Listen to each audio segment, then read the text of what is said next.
Hey everyone, welcome to the Movie Throne. I'm your host, the one and only King freaking Kansas, here to bring you another TV episode review. In this particular case, an episode number 1 review on a new series that pretty much dropped on Netflix just a couple of days ago.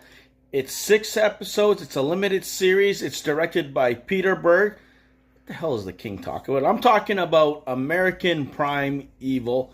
It stars, you gotta listen to this cast, guys, because I recognize a few of these as I'm watching the episode. I know Taylor Kitsch was in this one, but okay, you got Taylor Kitsch, Betty Gilpin, that's the main lead actress in this here with her little son, Dane DeHaan, which I knew, Shea, Whigham, which I kind of recognized them when she kind of came across him during this little town where she needs to meet up in order to go and meet her husband. I'll leave it at that. Courtney, which she kind of looked like one of the actors. I'm like, I know that guy. You got Preston, Muta, Saura, Lightfoot, Leon, Joe Tippett, Hinkey, and Shawnee, Pourier. Wow, it's a mouthful. What the hell is American, what do you call it? American Primeval basically about? I'll read the synopsis. I'll pull a Admiral here on all you guys and just give you a brief synopsis of what the hell this series is all about. Okay, here we go. As Brigham Young stakes a claim to a vast region of land on the frontier, the lives of ordinary Americans converge in, swirl of violence and brutality. Where this first episode, so I'm warning you guys, spoilers, if you haven't seen it, it's on you guys. Early Utah, I'm thinking like 1800s, there's wagons and all that stuff, so it is a period piece. We follow two people at the beginning. You follow a woman with her son trying to hitch a ride somewhere to meet up with somebody. So she ends up waiting at a train station for somebody. He takes her to this brutal looking town with Indian teepees and all this stuff going on. Like, she hasn't been exposed to anything down low where all the violence and stuff is occurring. I think she's from Boston, headed towards or close to Pennsylvania. Who knows? So she's running with her kid to go meet her husband, we find out. Later on, as we're going on, she meets to talk to, Shea Wiggins' character there. She's trying to find a guy to lead her to her husband, but where she wants to go, it's almost impossible. There's people fighting on both sides. You got nature, the coldness, wolves, bears, and you name it. It looks like nobody wants to do it. So he ends up confronting a guy, kind of like a wild man, if I want to call him, Taylor Hitch.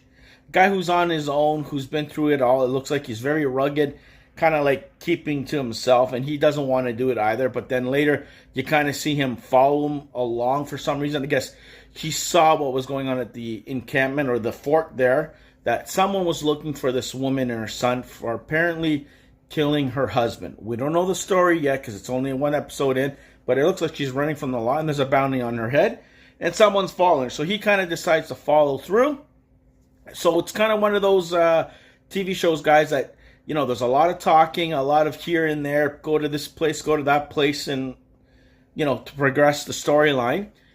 But, oh my God, so you're watching it. So she ends up meeting up with a Mormon guy, played by DeHaan. He has like 3 or 4 ladies with him traveling. They want to go to the city near where she needs to go. So they allow her to tag along.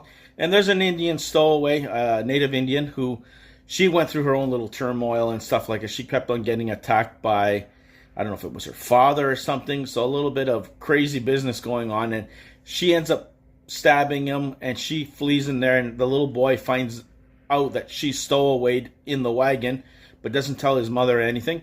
So they end up making it to this second place they have to meet up in order to continue on their journey. There's a couple of, two sides clashing with the guys who kind of own the property, but meanwhile it's not. Bill Berg is one of the guys who's kind of like guy who has this encampment that, no, this is U.S. property, doesn't belong to you kind of business. So what do those guys do? They end up coming later because, it says, back off or you're going to feel it. We got 60 guns here, right?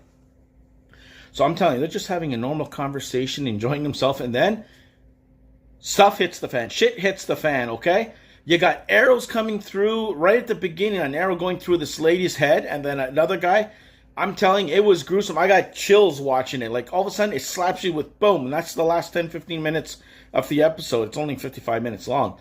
And then chaos breaks out. Like, you got people dying, horses, animals. Like, we're talking about chaos, guys. It kind of shows us the brutality of what these poor people dealt with during that time. Like, people, we seem, I guess, American history's been glamorized that, oh, yeah, you know, it's all this and all pretty and nothing really. Yeah, there's a lot that happened. And it's cool to see it being portrayed that this is how real it was for these people. And it's a miracle that they survived. So you got the you got the son and the mother running for their lives. And they're running down. They're being chased. Of course, good old Taylor Kitsch comes out, takes them out, gets them on horse, and they flee. So they end up going somewhere safe in the meantime when these guys are still looking at it. Then you got these guys who attacked the encampment where they were staying, finding the bounty hunter. They end up killing him because they want the money for themselves. And then you got DeHaan's character who got pretty much like sliced like right across the floor. He ends up waking up and screaming, looking for his wife. And that's where it leaves it, okay? Overall thoughts? Wow. Like, honest to God, I wasn't expecting to like it, but I'm a history buff. I love watching or looking or reading about American history. I'm Canadian. And just to show this kind of portrayal and then these characters that make you really feel for each individual that's involved in the episode. Like, I want to know what the hell the history of Taylor Kitsch is. Like, why is he like that? And why did she kill her husband, this lady, and running around with her kid? You know, is her husband missing? Because she's saying she's meeting her husband. She's just trying to get away, and that's the story she made up.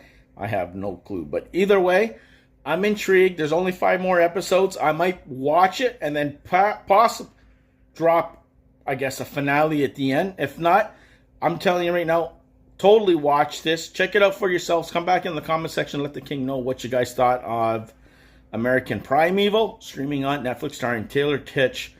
So there you go, guys. Like, share, and subscribe. Check out my other reviews. There's another one that dropped, I believe, earlier today.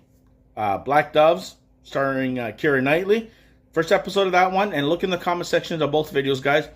Eventually, I'm going to come back, and if I don't give an actual separate video review of what I thought overall for the series, you'll see a quick little review in the comment section below. You guys chime in, too, and tell the king what you guys thought. So there you go.